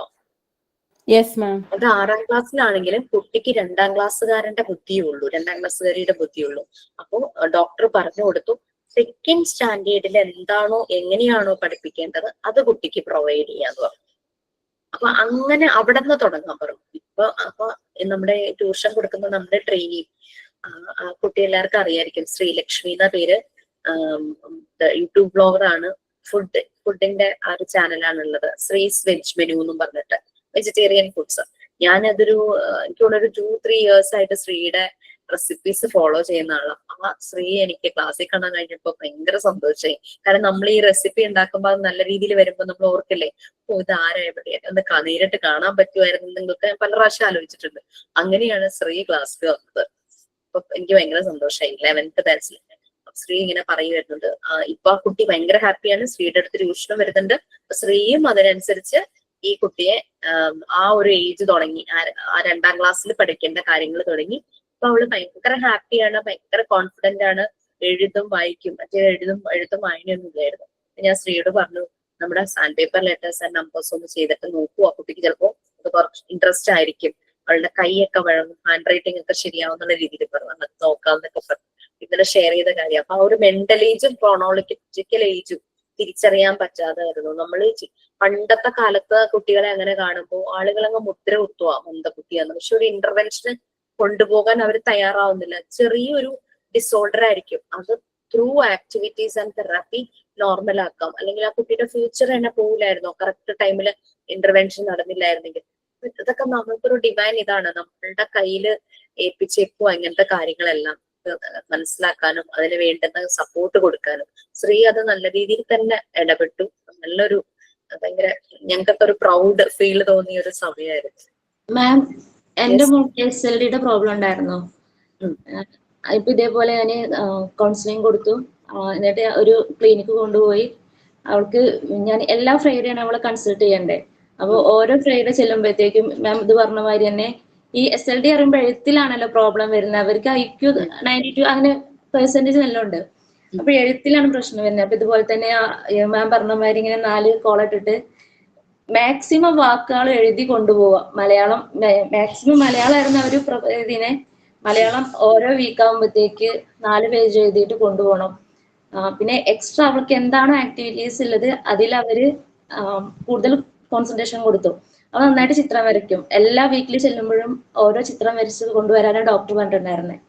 അപ്പൊ ഓരോ വീക്കിലും ഓരോ ചിത്രം വരച്ച് കൊണ്ടുപോകും. എന്നിട്ട് ഒരു പ്രദർശനമൊക്കെ നടത്തും. ഇപ്പൊ അവള് കംപ്ലീറ്റ് മാറിട്ടോ. മറ്റേ നമ്മളിങ്ങനെ വഴക്ക് പറഞ്ഞിട്ട് കാര്യമില്ല. എന്താണോ മോൾക്ക് പ്രോബ്ലം എന്ന് ഞാൻ അങ്ങനെ നോക്കിയപ്പോ എനിക്ക് ജസ്റ്റ് മനസ്സിലായി. അപ്പൊ നേരെ നമ്മളോട് പറഞ്ഞിട്ടില്ലെങ്കിലും നേരെ കൗൺസിലിംഗ് കൊടുത്തു. ഒരു മൂലാന ഹോസ്പിറ്റൽ ഉണ്ട് പെരിന്തൽമണ്ണ. അപ്പൊ ഡോക്ടറെ കൺസൾട്ട് ചെയ്തു. ഡോക്ടർ കൗൺസിലിംഗ് കൊടുത്തപ്പോൾ ഡോക്ടർ പറഞ്ഞു മോൾക്ക് ഇങ്ങനെ SLD ഒരു പ്രോബ്ലം ഉണ്ട്. അപ്പം വേറെ ക്ലിനിക്ക് സജസ്റ്റ് ചെയ്യാണ്ട് വേറെ ക്ലിനിക്ക് പോയി. ആ ക്ലിനിക്കിൽ നിന്നാണ് ആ ഡോക്ടറാണ് എപ്പോഴും മാറ്റിയത്. എപ്പോഴും കോണ്ടാക്ട് ഉണ്ട് ഡോക്ടർ. എങ്ങനെയുണ്ട് റീം, കുഴപ്പമില്ലല്ലോ ഇല്ല. അപ്പൊ അവൾ ഓക്കെ ആയെന്ന് പറഞ്ഞു. ഓക്കെ, നല്ല മെത്തേഡ്സ് ഒക്കെ ഉണ്ട് ഈ കുട്ടികളുടെ ആ ഒരു ഡിസോർഡേഴ്സ് മാറ്റി അവരെ നല്ല മിടുക്കരാക്കി മാറ്റാനായിട്ട്. ഈ മിടുക്കർ നമ്മൾ ഉദ്ദേശിക്കുന്നത് പരീക്ഷയ്ക്ക് കുറെ മാർക്ക് വാങ്ങുന്നല്ല കേട്ടോ. അവരൊറ്റയ്ക്ക് അവരുടെ കാര്യങ്ങൾ ഓരോ ഏജിലും അതിനാണ് മോണ്ടിസോറിയും ചെയ്തത്. അവരുടെ ഓരോ ഏജ് വരുമ്പോൾ അവർ ഇൻഡിപെൻഡന്റ് ആയിട്ട് അവരുടെ കാര്യങ്ങൾ ചെയ്യുന്നു. ഷർട്ടിന്റെ ബട്ടൺ ഇടുന്നു, സിബ് ഇടുന്നു, അതുപോലെ തന്നെ ഷൂവിന്റെ ലൈസ് കെട്ടുന്നു, ബാഗിന്റെ ബക്കിൾ ഇടുന്നു, ബാഗിൽ ബുക്ക് എല്ലാം എടുത്തു വെക്കുന്നു. അങ്ങനെ ഇങ്ങനെയുള്ള കാര്യങ്ങളെല്ലാം അവർ ചെയ്യുന്നു. ടൈം ടേബിൾ നോക്കി ബുക്സ് വെക്കുന്നു. അങ്ങനത്തെ കാര്യങ്ങളെല്ലാം അവർ ചെയ്യുവാണ്. ഓക്കെ, അപ്പൊ അതിങ്ങനെ അവരില് വരാനായിട്ട് നമ്മളാണ് പലപ്പോഴും തടസ്സം നിൽക്കുന്നത്. നമ്മളെല്ലാം ചെയ്തു കൊടുക്കുന്നു. ടൈം ടേബിൾ അനുസരിച്ച് ബാഗിൽ വെക്കുന്നു, ഷൂവിന്റെ ലേസ് ഇട്ട് കൊടുക്കുന്നു, ഷർട്ട് നീ ഇടണ്ട, ഞാൻ ഇട്ട ശരിയാവില്ല, ഞാൻ ഇട്ട് തരാന്ന് പറഞ്ഞു ആ ഒരു ഇത് വരുവാണ് കുഞ്ഞുങ്ങളില്. ഓക്കെ, അപ്പൊ നമ്മൾ അറസ്റ്റ് ചെയ്യുക ശരിക്കും അവരുടെ ഡെവലപ്മെന്റ്. അത് ചെയ്യരുത്. ഒരു അഡൾട്ടിന്റെ സപ്പോർട്ട് അവരുടെ ഡെവലപ്മെന്റിനെ തടസ്സം വരുവാണെങ്കിൽ നമുക്ക് ശരിക്കും നമ്മളൊരു പാസീവായിട്ട് നിൽക്കണം. ഇവരായിരിക്കണം ആക്റ്റീവ്. ഇവരാണ് മെയിൻ ആൾക്കാർ. അവർ കാര്യങ്ങൾ ചെയ്യണം. കുഞ്ഞുങ്ങള് നമ്മളിങ്ങനെ അവരെ സൈഡിലൂടെ നിന്ന് അവരെ ഒബ്സർവ് ചെയ്യുക. കാരണം ഇവർ കടന്നു പോകുന്ന ഡേഞ്ചർ സോണിലൂടെ കടന്നു പോകാം അല്ലെ. കാരണം എന്താണെന്ന് വെച്ചാൽ ഒരു പ്ലേറ്റ് അവരത് കഴുകി അല്ലെങ്കിൽ കഴുകേണ്ട പ്രായമായില്ല, തുടച്ച് ആ ഷെൽഫിൽ വെക്കും. അവർക്ക് വെക്കാൻ പറ്റുന്ന സ്ഥലത്ത് വെക്കും. നമ്മൾ ശ്രദ്ധിച്ചാൽ മാത്രം മതി എങ്ങാനും ഇവരുടെ കയ്യിൽ നിന്ന് പോകുന്നത്. പക്ഷെ നമ്മളെക്കാൾ കൂടുതൽ അവരെ ശ്രദ്ധിക്കുന്നുള്ളതാണ് എനിക്ക് തോന്നുന്നത്. നമ്മുടെ കയ്യിൽ നിന്ന് എത്രയോ പ്രാവശ്യം താഴെ വീണ് പൊട്ടുന്നു. പക്ഷെ അവര് കെയർ ചെയ്യും. തുടക്കം തുടങ്ങിയ അവർക്ക് ആ ഒരു കോൺസെൻട്രേഷനാണ്. അത് ഇത് ഞാൻ സൂക്ഷിച്ചു കൊണ്ടുപോകേണ്ടതാണെന്ന് അവർക്ക് മനസ്സിലാകും. ഞാൻ നിങ്ങളോട് പറഞ്ഞോന്നറിയില്ല, ഒരു വയസ്സ് സമയത്ത് എന്റെ മോൻ ചെറിയ ഷെൽഫായിരുന്നു. ഈ കപ്പാൻ സോസറില്ലേ, കപ്പ് ഇങ്ങനെ കമഴ്ത്തി സോസറിന്റെ മുകളിൽ ഞാൻ വെച്ചിട്ടുണ്ടായിരുന്നു. അപ്പൊ അവൻ ചെന്നത് എടുത്തു. നല്ല കളർ, കോഫി ബ്രൗൺ കളർ. നിലത്തേക്ക് ഇട്ടപ്പോ അത് പൊട്ടി. ഒരെണ്ണം കൂടി എടുത്തു, പൊട്ടി. ഞാനത് ഇങ്ങനെ നോക്കിക്കൊണ്ടിരിക്കുവാണേ. അപ്പൊ ഒരെണ്ണം കൂടി എടുത്ത് പൊട്ടി. അത് കഴിയുമ്പോ എന്റെ മുഖത്ത് നോക്കി. ഞാൻ പറഞ്ഞു അത് പൊട്ടുന്ന സാധനമാണെന്ന് പറഞ്ഞു. പിന്നെ അതെടുത്തില്ല. പിന്നെ കുട്ടി ആ ഭാഗത്തേക്ക് എടുത്തില്ല. താഴെ വീണ പൊട്ടുന്നുള്ളത് മനസ്സിലായി. അതുപോലെ തീടെടുത്തിലും പിടിക്കും. അവർക്ക് കഴിഞ്ഞാൽ പിന്നെ അറിയാം അവിടെ ചൂടാണ്, ഇനി അത് അങ്ങോട്ട് പോയാൽ പണി കിട്ടുന്നുള്ളത് മനസ്സിലായി. ഓക്കെ, കാര്യം കപ്പ് പൊട്ടിയപ്പോ എനിക്ക് ഭയങ്കര വിഷമായി. എന്നാലും പോട്ടെ എന്ന് വിചാരിച്ചു. അത് പലപ്പോഴും നമ്മളാണ് ഇവരുടെ ഡെവലപ്മെന്റിന് തടസ്സം നിൽക്കുന്നത്. ഓക്കെ, അവനിപ്പോ 9ാം ക്ലാസ്സിലായി. ലാസ്റ്റ് 8ാം ക്ലാസ് വരെ ഇത് സ്കൂൾ ബസ്സിലാണ് പോയിക്കൊണ്ടിരുന്നത്. സ്കൂൾ ബസ്സിലാണെങ്കിൽ നമ്മുടെ വീട്ടിൽ നിന്ന് കുറച്ച് നടക്കണം. സ്കൂൾ ബസ് വരുന്നതും സാധാരണ ബസ് വരുന്ന സ്റ്റോപ്പും ഒന്ന് തന്നെയാണ്. നമ്മളുടെ ഈ വഴിയില് ബസ് കുറവാ, മറ്റേ ലോക്കൽ ബസ് കുറവാ.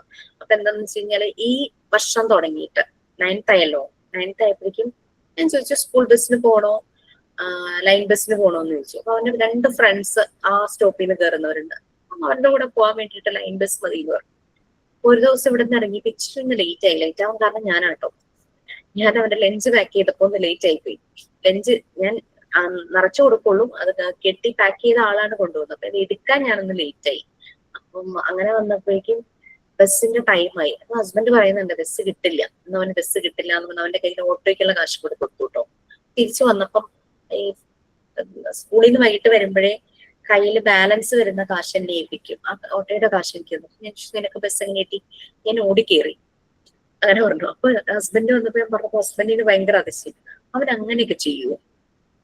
കാരണം ഇതുവരെ സ്കൂൾ ബസ്സിൽ ഇങ്ങനെ പോയി ലൈൻ ബസ് ആൾക്ക് ബുദ്ധിമുട്ടായിരിക്കും നമ്മൾ വിചാരിച്ചു. പക്ഷെ അവന്റെ ആ പീർ ഗ്രൂപ്പിന്റെ ഇൻഫ്ലുവൻസ്, അല്ലാണ്ട് ആള് സ്വയം ഒറ്റയ്ക്കാണെങ്കിൽ ഒരുപക്ഷെ ചെയ്യുന്ന എനിക്ക് സംശയമുണ്ട്. ആ പീർ ഗ്രൂപ്പ് ഇൻഫ്ലുവൻസ് വന്നു. പക്ഷെ ഇപ്പൊ ചില ദിവസം കൂടെയുള്ളവരും ഉണ്ടാവാറില്ല. പക്ഷെ ഹീസ് എൻജോയ് ദാറ്റ് ജേർണി. ആ ഒരു ബസ്സിൽ പോകുന്നത് നല്ല തിരക്കാണ്, ഭയങ്കര തിരക്കാണ്. അപ്പൊ അങ്ങനെയൊക്കെ പറഞ്ഞു. അപ്പൊ വൈകുന്നേരം ഈ റൂട്ടിൽ ബസ് കിട്ടില്ല. അപ്പൊ എന്താ ചെയ്യുന്നത് വെച്ചാൽ മെയിൻ റോഡിലൂടെ പോകുന്ന ബസ് കയറിയിട്ട് അവിടെ നിന്ന് പിന്നെ ഒരു സ്റ്റോപ്പിൽ ഇറങ്ങും. അപ്പൊ അവിടെ നിന്ന് 10 മിനിറ്റ് നടക്കാനുണ്ട്. അവിടെ നിന്ന് ഇങ്ങനെ നടന്നു വരും. അതും മടിയില്ലാണ്ടായി. മറ്റേ ഈ കുറച്ചൊന്ന് വലുതായപ്പം നടക്കാനൊക്കെ ഇച്ചിരി മടിയുണ്ടായിരുന്നു. ചെറുപ്പത്തിൽ നല്ലപോലെ നടക്കുമായിരുന്നു. അല്ലാണ്ട് വലുതായി കഴിഞ്ഞപ്പോഴേക്കും ആൾക്ക് നടക്കാൻ ഇച്ചിരിയൊക്കെ മടിയായിട്ടുണ്ടായിരുന്നു. പക്ഷെ ഇപ്പൊ ഓക്കെയാണ്. അത് ആയതിന് കാരണം പീർ ഗ്രൂപ്പിന്റെ ഇൻഫ്ലുവൻസാ, പീർ ഗ്രൂപ്പ് സപ്പോർട്ട് ആൻഡ് ഇൻഫ്ലുവൻസ്. അതും ഒരു ഫാക്ടർ തന്നെയാണ് കുട്ടികളില്. അവരെ പീർ ഗ്രൂപ്പ് ഇൻഫ്ലുവൻസ് ചെയ്യും, നല്ലതുപോലെ തന്നെ ഇൻഫ്ലുവൻസ് ചെയ്യും. അപ്പൊ അവരുടെ ചുറ്റുമുള്ള ആളുകള് ഇവരെ ഇൻഫ്ലുവൻസ് ചെയ്യുന്ന രീതിയിലായിരിക്കണം എൻവയോൺമെന്റ് ഉണ്ടാകുന്നത്. പീർ ഗ്രൂപ്പ് പ്രഷർ എന്ന് പറഞ്ഞ സംഭവം കൂടെ വരും കേട്ടോ. അഡോളസൻസ് സമയമാകുമ്പോൾ, അഡോളസൻസ് അതായത് ടീനേജ് ഏജിലൊക്കെ പീർ ഗ്രൂപ്പ് പ്രഷറും കൂടി ഉണ്ട്. അവിടെയാണ് നമ്മൾ ശ്രദ്ധിക്കണം ഏത് ഗ്രൂപ്പിലൂടെയാണ് അവർ പോകുന്നതെന്നുള്ളത് നമ്മളുടെ ഒരു ശ്രദ്ധ വേണം. പിന്നെ ഒരു ഏജ് ആകുമ്പോൾ ഇവർക്ക് എൽഡേഴ്സ് ആയിട്ടുള്ള സീനിയേഴ്സ് ആയിട്ടുള്ള കണക്ഷൻ ഭയങ്കരമായിട്ട് കൂടും. അവിടെയും നമ്മുടെ ഒരു ശ്രദ്ധ വേണം എന്നുള്ളത് തന്നെയാണ്. കാരണം ചില സീനിയർ വലിയ മുതിർന്ന ആളുകളുമായിട്ട് കണക്ഷൻ ആകുമ്പോൾ മുതിർന്നവരുടെ രീതികൾ വേറെ വരുമല്ലോ. ഈ സബ്സ്റ്റൻസ് യൂസ് അതിനൊക്കെ അവർക്ക് താല്പര്യം. എന്റെ ചേട്ടൻ എന്ത് സ്റ്റൈലായിട്ട് നിന്ന് സ്മോക്ക് ചെയ്യുന്നത്. പിന്നെ അതുപോലെ തന്നെ ഫിലിം സ്റ്റാർസിന്റെ ഒരു ഇൻഫ്ലുവൻസ്. ടോവിനോ തോമസ് മിക്ക മൂവിയിലും ഈ സ്മോക്ക് ചെയ്യുന്നു. അപ്പൊ ഞാൻ ഓർക്കും നേരിട്ട് കണ്ട് ഇങ്ങനെയോടൊന്ന് പറഞ്ഞാലോ. കാരണം ടൊവിനോയെ ഇഷ്ടമുള്ള കുട്ടികളുണ്ട്. അവർ ടൊവിനോ സ്മോക്ക് ചെയ്യുമ്പോൾ അവർക്കും അത് ചെയ്യണം എന്നൊരു ഇൻസ്പിറേഷൻ, അവരങ്ങ് മോട്ടിവേറ്റഡ് ആവുകയാണ്, ട്രിഗർ ആവുകയാണ്. അപ്പൊ ഞാൻ ഓർക്കെ ടൊവിനോയെ നേരിട്ട് കണ്ടൊന്ന് പറഞ്ഞാലോ, പലപ്പോഴും ചിന്തിച്ചിട്ടുണ്ട്. അപ്പൊ അങ്ങനെ ഇവര് ഈ സൂപ്പർ ഹീറോസ് അല്ലെങ്കിൽ അവരുടെ ഒരു റോൾ മോഡൽ ആയിട്ട് ഒരു ഹീറോയെ റിയാലിറ്റിയും ശരിക്കും എന്താ റിയാലിറ്റിയും റിയലിസ്റ്റിക് അല്ലാത്ത കാര്യങ്ങളും തമ്മിൽ ഇവർക്ക് തിരിച്ചറിയാൻ പറ്റാത്തൊരു പ്രായമൊക്കെ ഉണ്ട്. അപ്പൊ നമുക്കറിയാം ഓരോരോ പ്രായത്തിലൂടെ കടന്നു പോകുമ്പോൾ കുഞ്ഞുങ്ങൾ കണ്ടിട്ടില്ലേ സ്പൈഡർമാന്റെ ഡ്രസ് ഇട്ട് ഭയങ്കര രസത്തിൽ പോകുന്നതും പറക്കാൻ പോണതും അങ്ങനെയൊക്കെ കാണിക്കുന്നത് കണ്ടിട്ടില്ലേ. ഇവർക്കൊരു സൂപ്പർ ഹീറോ വരും ഇവരുടെ ഒരു പ്രായം വരുമ്പോ. ഇവർക്ക് റിയാലിറ്റിയും അൺറിയാലിറ്റിയും തമ്മിലുള്ള ആ ഡിഫറൻസ് അത് അവർക്ക് ബാലൻസ് ആവുന്നില്ല. അവര് ചെയ്യുന്നുണ്ട്, സോ അത് എന്റെ ഹീറോ ആണ് എന്നുള്ള രീതിയിൽ ഫോളോ ചെയ്യാനുള്ള ഒരു ടെൻഡൻസി അവരിലുണ്ട്. അപ്പൊ അത് എല്ലാ ആ ഒരു ഓരോരോ പ്രായത്തിൽ അത് വരുന്നു. അതിനനുസരിച്ച് വേണം നമ്മൾ എഡ്യൂക്കേഷൻ സെക്ടേഴ്സിൽ കുട്ടികൾക്ക് ആക്ടിവിറ്റീസ് കൊടുക്കുക എന്നുള്ളതാണ് എഡ്യൂക്കേഷൻ സൈക്കോളജിയുടെ മെയിൻ എയിം, ഒബ്ജക്റ്റീവ് എന്ന് പറയുന്നത്. ഓക്കെ, ഇത് ഓരോ ഇൻഡിവിജ്വലിന്റെയും പേഴ്സണാലിറ്റി, അതിന്റെ നേച്ചർ, ഡെവലപ്മെന്റ്, അതെല്ലാം എഡ്യൂക്കേഷൻ സൈക്കോളജി ഡീൽ ചെയ്യുന്നു.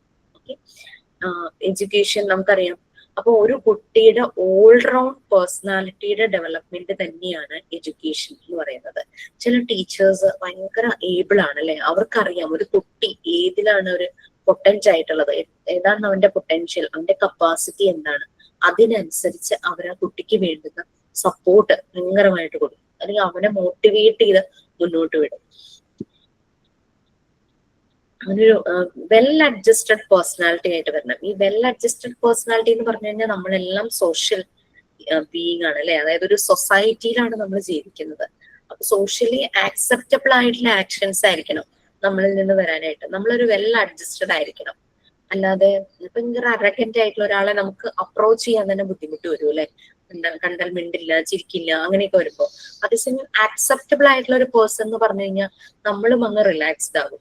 അതിപ്പോ നമ്മളെ വന്ന് പഠിപ്പിക്കുന്ന ടീച്ചർ ആണെങ്കിലും ശരി, നമ്മുടെ ഫ്രണ്ട് സർക്കിളിലുള്ളവരാണെങ്കിലും ശരി, അക്സെപ്റ്റബിൾ ആണെന്ന് ഫീൽ ചെയ്താൽ നമ്മൾ ഭയങ്കരമായിട്ട് റിലാക്സ് ആവും. ഇപ്പൊ കുഞ്ഞുങ്ങൾ ഇപ്പൊ പറയുന്ന വാക്ക് വൈബ് അല്ലെ, ഒരേ വൈബിലുള്ളവരാ പറയുന്ന ഒരു വാക്ക് അല്ലെ, അത് തന്നെയാണ് വൈബ്.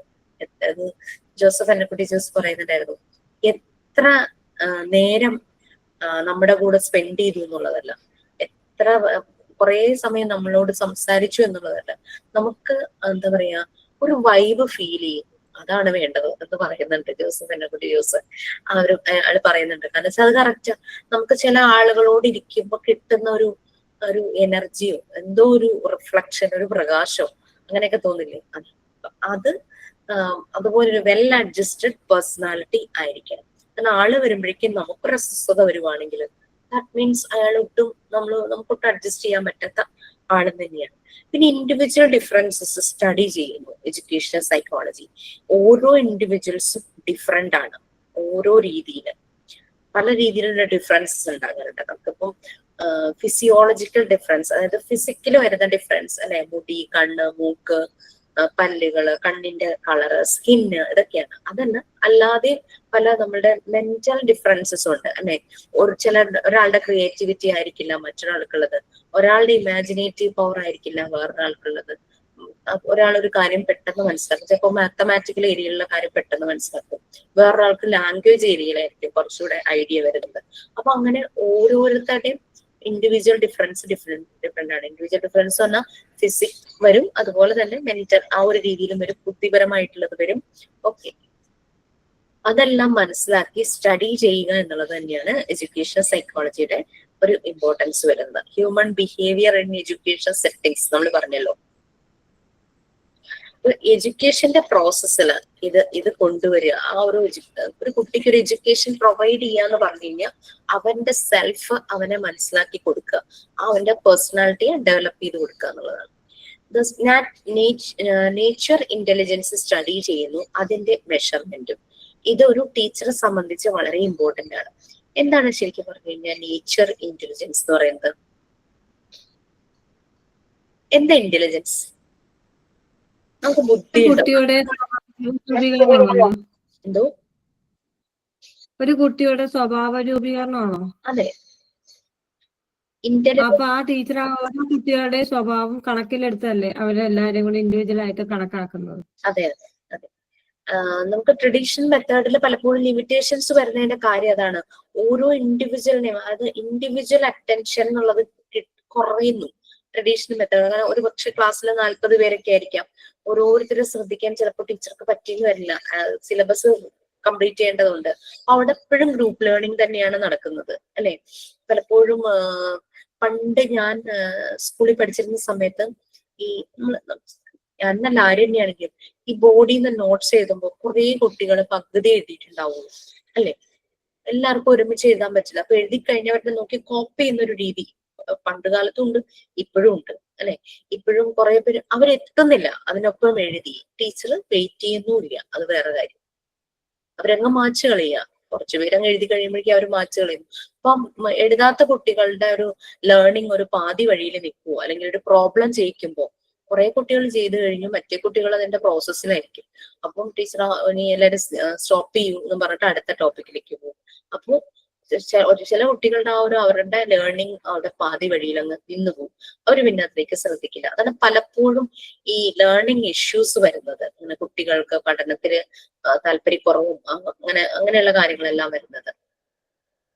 ഇന്റലിജൻസ് എന്ന് പറഞ്ഞു കഴിഞ്ഞാൽ നമുക്കറിയാം, നമുക്ക് ഇന്റലിജൻസ് ഉണ്ടെന്ന് പറഞ്ഞാൽ എന്താ, എന്തെങ്കിലും ഒരു സിറ്റുവേഷൻ വരുമ്പോൾ നമ്മളുടെ ഒരു കപ്പാസിറ്റി ആ സിറ്റുവേഷൻ മനസ്സിലാക്കി, അല്ലെങ്കിൽ ഒരു പ്രോബ്ലം ആണെങ്കിൽ ആ പ്രോബ്ലത്തിനെ സോൾവ് ചെയ്യുക എന്നുള്ളതാണ് ഒരു ഹ്യൂമൻ ബീയിങ്ങിനെ സംബന്ധിച്ച് ഇന്റലിജൻസ് എന്ന് പറയുന്നത്. ബുദ്ധി. ഒരു കാര്യം വരുമ്പോഴേക്കും അതിനെ കറക്റ്റ് രീതിയിൽ ചെയ്തു തീർക്കാനായിട്ട് പറ്റുന്നു, സൊല്യൂഷൻ കണ്ടെത്താനായിട്ട് പറ്റും. ഓക്കെ. ഈ നേച്ചർ ഇന്റലിജൻസ് എന്ന് പറയുന്നത് അത് തന്നെയാണ്. അതായത് എന്തെങ്കിലും ഒരു കാര്യം വന്നു കഴിഞ്ഞാൽ അതിനെ നമുക്ക് സോൾവ് ചെയ്യാനായിട്ട് പറ്റണം, നമുക്ക് സോർട്ട് ചെയ്യാൻ പറ്റണം, നമുക്ക് അനലൈസ് ചെയ്യാനായിട്ട് പറ്റണം.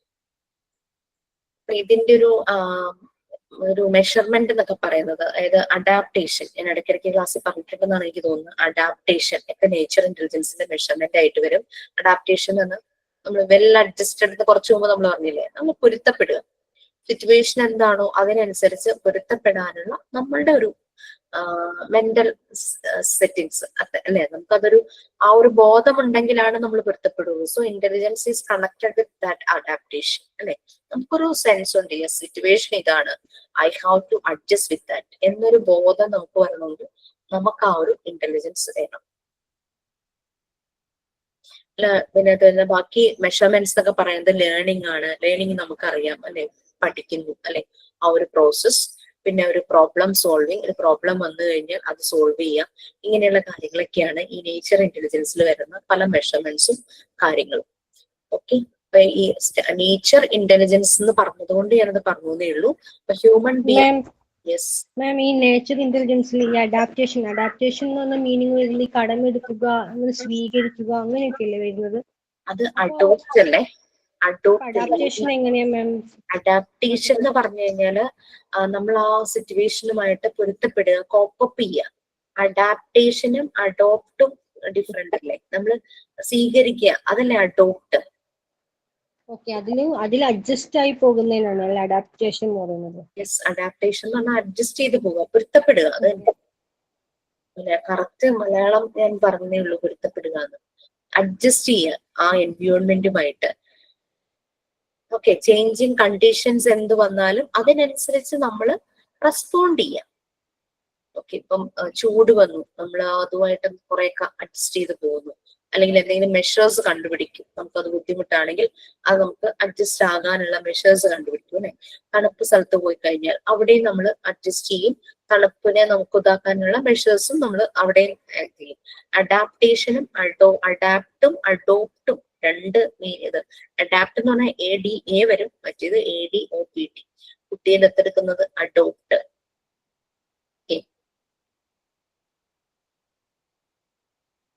അങ്ങനെ കുറച്ച് കാര്യങ്ങളൊക്കെ ഉണ്ട് നേച്ചർ ഇന്റലിജൻസിന്.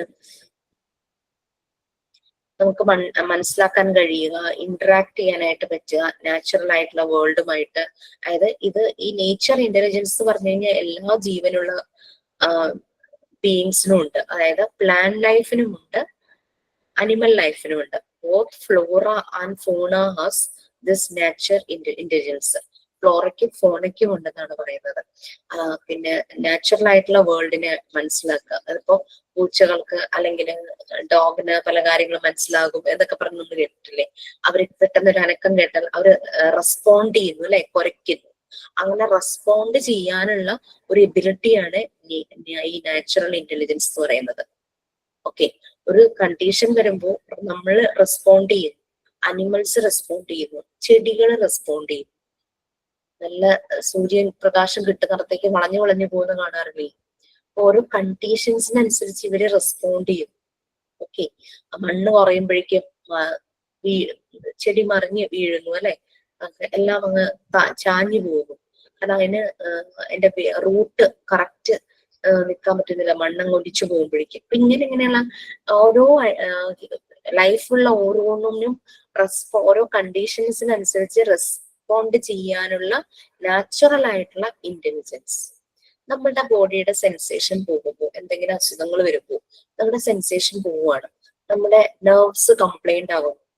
നമ്മുടെ ബ്രെയിനിൽ നിന്നുള്ള നെർവ്സ് ആണല്ലോ നമ്മളിങ്ങനെ കൺട്രോൾ ചെയ്യുന്നത്. നമ്മൾ പല കാര്യങ്ങൾ ചെയ്യുമ്പോൾ തീയുടെ അടുത്തേക്ക് ചിലപ്പോൾ മാറി നിൽക്കുന്നത്, പെട്ടെന്നൊരു വണ്ടി വരുമ്പോൾ നമ്മൾ പെട്ടെന്ന് മാറുന്നത് അല്ലെ, ഒരു റിഫ്ലക്സ് ആക്ഷൻ പോലെ പലതും. കണ്ണിന്റെ നേരെ എന്തെങ്കിലും വരുമ്പോൾ നമ്മൾ വേഗം കണ്ണടയ്ക്കുന്നതും മാറുന്നതും, അത് നമുക്ക് റെസ്പോണ്ട് ചെയ്യാൻ പറ്റും അല്ലെ. ആ കണ്ടീഷൻസ് ഓരോന്ന് മാറി മാറി വരുമ്പോൾ നമുക്ക് റെസ്പോണ്ട് ചെയ്യാൻ പറ്റുന്നത് നമ്മൾക്ക് അങ്ങനെയുള്ള ഒരു ഇന്റലിജൻസ് ഉള്ളത് കൊണ്ടല്ലേ.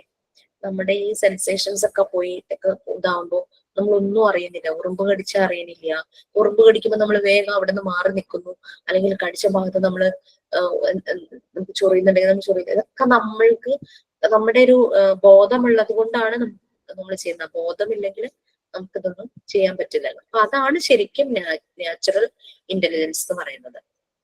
നേച്ചർ ഇന്റലിജൻസിനെ ഇത് സ്റ്റഡി ചെയ്യുന്നു, അതിന്റെ മെഷർമെന്റ്സ് കാര്യങ്ങള് ഇതെല്ലാമാണ് പറയുന്നത്. ഇത് ശ്രദ്ധിക്കണം, എല്ലാ ലിവിങ് ബീയിങ്സിലും ഇതുണ്ട്.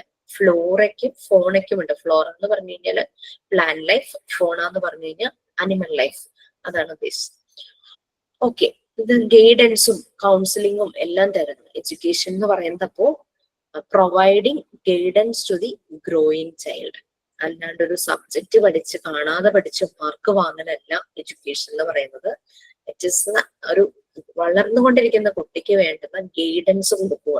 അവന്റെ പേഴ്സണാലിറ്റിയെ ഡെവലപ്പ് ചെയ്യിക്കുന്നു.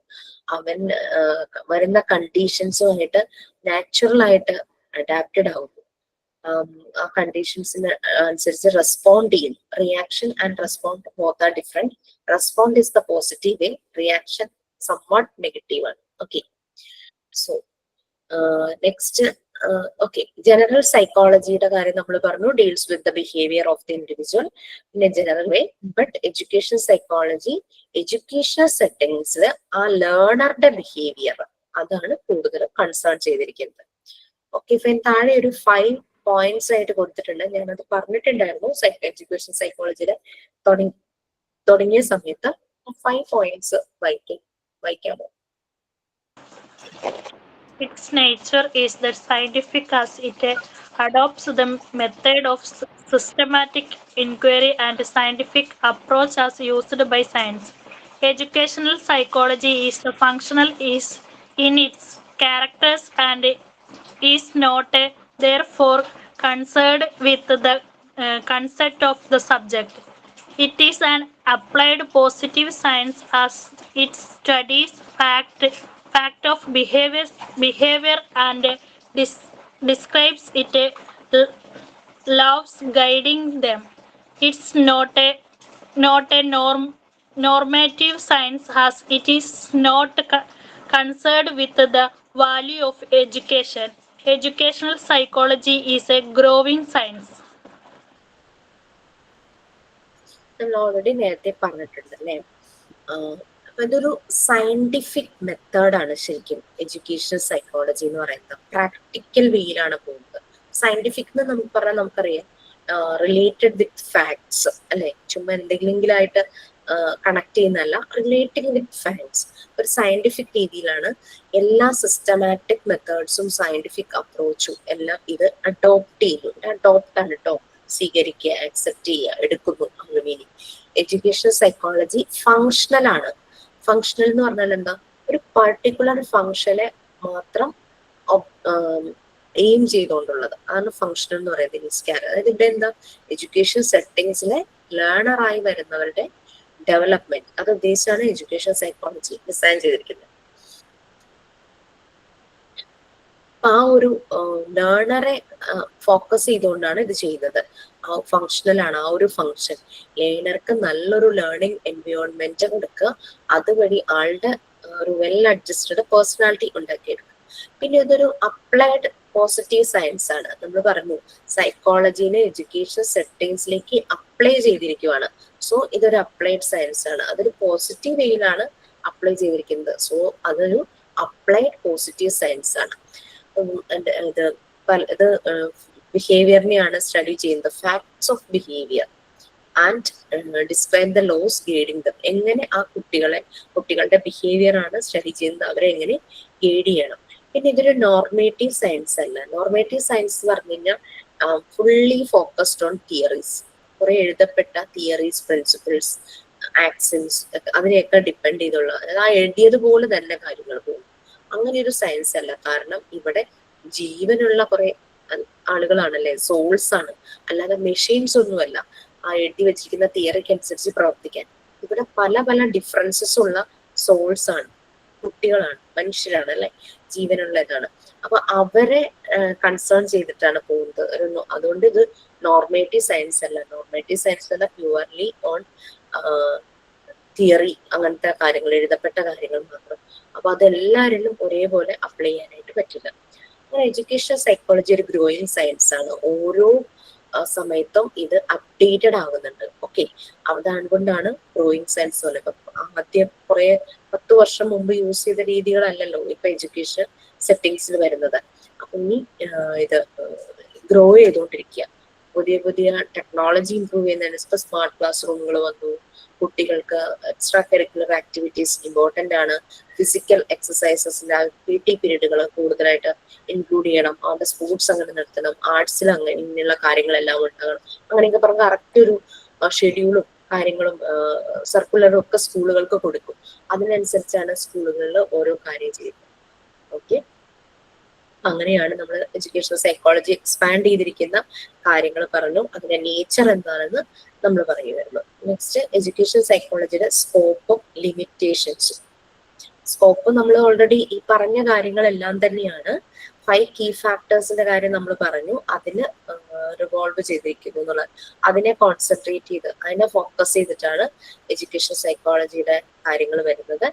ഇനി ലിമിറ്റേഷൻസ് ആണ് നെക്സ്റ്റ് വരുന്നത്. നമ്മൾ ഡീറ്റെയിൽ ആയിട്ട് പറഞ്ഞിരുന്നല്ലോ, learner, teacher, learning process, learning experience, അങ്ങനത്തെ കാര്യങ്ങളെല്ലാം പറഞ്ഞിട്ടുണ്ടായിരുന്നു. ഓക്കെ, നെക്സ്റ്റ് ലിമിറ്റേഷൻസ് ആണ്. ലിമിറ്റേഷൻസിന്റെ ആ പോയിന്റ്സ് ഉണ്ട്, അതൊന്നും നമുക്ക് കംപ്ലീറ്റ് ചെയ്യാം. ഈ limitations of education psychology ABCD എന്ന് പറഞ്ഞിട്ട് ലിമിറ്റേഷൻസ് കൊടുത്തിട്ടുണ്ട്. അതൊന്ന് റീഡ് ചെയ്തു, എന്നിട്ട് നമുക്ക് ക്ലാസ് എൻഡ് ചെയ്യാം, സൈൻ ഔട്ട് ആണ്.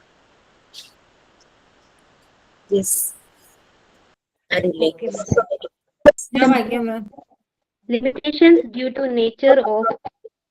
Ma'am, just points, or I should read the top one also? Just read up to that 5 limitations, no? Just read that only. Okay. Limitations due to nature of educational psychology. Limitations due to nature of human behavior. Limitation due to individual differences. Limitation due to limited scope of experiments of human beings. Limitation due to gap between theory and practice. Okay, so limitations. ഇതൊരു applied science ആണ്, apply ചെയ്യുന്നതെല്ലാം നമ്മൾ പറഞ്ഞു. പക്ഷെ പലപ്പോഴും ഇതിന് limitations ഉണ്ടാകാറുണ്ട്, ഭയങ്കരമായിട്ട് ഹൈലൈറ്റ് ചെയ്ത് വരുന്ന ലിമിറ്റേഷൻസ് വരെ. പലപ്പോഴും ഈ എഡ്യൂക്കേഷൻ സൈക്കോളജിയുടെ ഒരു രീതി അത് തന്നെ അതിന്റെ ഒരു ലിമിറ്റേഷൻസ് ആണ്. പിന്നെ ഹ്യൂമൻ ബിഹേവിയർ, എല്ലാ ഇതും 2 ഇൻസ്റ്റിറ്റ്യൂട്ടുകൾ അടുത്തുണ്ട്. എല്ലാ ഇൻസ്റ്റിറ്റ്യൂട്ടിലെയും ഹ്യൂമൻ ബിഹേവിയർ ഒരുപോലെയാണെന്ന് നമുക്ക് പറയാൻ പറ്റില്ല. പിന്നെ ഇന്ന് കാണിച്ച ബിഹേവിയർ ആയിരിക്കില്ല പിറ്റേ ദിവസം കാണിക്കുന്നത്. ബിഹേവിയറൽ ചേഞ്ചസ് വരാം അല്ലെ. അപ്പൊ അതിന്റെ ഒരു ലിമിറ്റേഷൻസ്. പിന്നെ ലിമിറ്റേഷൻസ് ഡ്യൂ ടു പറയാറില്ലേ, ചില കുട്ടികൾക്ക് എന്തെങ്കിലും ഒരു ബിഹേവിയറൽ ഇഷ്യൂസ് ഉണ്ട്. അപ്പൊ ടീച്ചർ അത് നല്ല രീതിയിൽ നോക്കി ആ കുഞ്ഞിനൊരു ആക്ടിവിറ്റി ഒക്കെ ചെയ്യിച്ച് കുട്ടി ഭയങ്കര ഹാപ്പി ആയി വീട്ടിൽ ചെല്ലുമ്പോഴായിരിക്കും വീട്ടിലെ എൻവയോൺമെന്റ് കുട്ടിയെ ഭയങ്കരമായിട്ട് ഡിസ്റ്റർബ് ചെയ്യുന്നതാണെങ്കിൽ തിരിച്ച് പിറ്റേ ദിവസം വരുമ്പോൾ അവൻ വീണ്ടും അഗ്രസീവ്നെസ് കാണിക്കാനായിട്ടുള്ളത്. അതാണ് limitations due to nature of human behaviour. പിന്നെ അത് തന്നെ limitations due to individual differences. ഓരോരുത്തരും ഡിഫറെന്റ് ആണ്. അപ്പൊ അത് പലപ്പോഴും ക്ലാസ്സിനെ ഫുൾ മാനേജ് ചെയ്ത് കൊണ്ടുപോകാനായിട്ടുള്ള ബുദ്ധിമുട്ടുകൾ വരും. പിന്നെ ഹ്യൂമൻ ബീയിങ് ആണ്, നമുക്ക് പരീക്ഷണങ്ങളൊന്നും നടത്താൻ പറ്റില്ല. അതാണ് limitations due to limited scope of experiments on human being. മെഷീനൊക്കെ ആണെങ്കിൽ നമുക്കൊരു പാർട്ട് മാറ്റി വെച്ചിട്ട് വേറൊരെണ്ണം പകരം വെച്ചു കൊടുത്ത് അങ്ങനെയൊക്കെ ചെയ്യാമായിരുന്നു. പക്ഷെ ഇത് സോൾസ് ആണ്, ഹ്യൂമൻ ബീയിങ് ആണ്. അങ്ങനെ എക്സ്പെരിമെന്റ്സ് ചെയ്ത് അതിന്റെ റിസൾട്ട് നോക്കിയിട്ട് അപ്ലൈ ചെയ്യാനൊന്നും പറ്റില്ല. പിന്നെ പലപ്പോഴും തിയറിയും പ്രാക്ടീസും തമ്മിലുള്ള ആ ഒരു ഭയങ്കരമായ ഗ്യാപ്പ്, അതും ഇതിന് കാരണം. ഓക്കെ, ഇനി അതിന്റെ ഇമ്പോർട്ടൻസും കോൺട്രിബ്യൂഷനും അങ്ങനത്തെ കാര്യങ്ങളൊക്കെയാണ് നമുക്ക് വരുന്നത്. എഡ്യൂക്കേഷൻ സൈക്കോളജിയുടെ മെത്തേഡ് ഇവിടെ കുറെ ഉണ്ട്, നമ്മുടെ ടെക്സ്റ്റിന് കുറച്ച് കാര്യങ്ങളൊക്കെ പറയുന്നുള്ളൂ. ഓക്കെ ഫൈൻ, നമുക്കപ്പോ ഇന്നത്തേക്ക് എൻഡ് ചെയ്യാം. സൈൻ ഔട്ട് ആയിരുന്നു കേട്ടോ. Good morning, Jisha ma'am and my dear friends. Today, Jisha ma'am class was very good. I will tell you a true thought. Forgiveness is the greatest revenge you can give to someone because they will remember that revenge for the rest of their lives. These are the words of our Mahatma Gandhi. Our next thought. മനസ്സിലാക്കാതെ ആരെയും ഇഷ്ടപ്പെടരുത്, മനസ്സിലാവാതെ ആരെയും നഷ്ടപ്പെടരുത്. കാരണം ഇഷ്ടം വാക്കുകളിലല്ല, ഹൃദയത്തിലാണ്. ഒത്തിരി സ്നേഹത്തോടെ sign out by Suramya S Nair. Okay, thank you. Simple. Thank you, ma'am. Thank you, ma'am. Thank you, ma'am. Thank you, ma'am. Thank you, ma'am. Thank you, ma'am. Thank you, ma'am. Thank you, ma'am. Thank you, ma'am.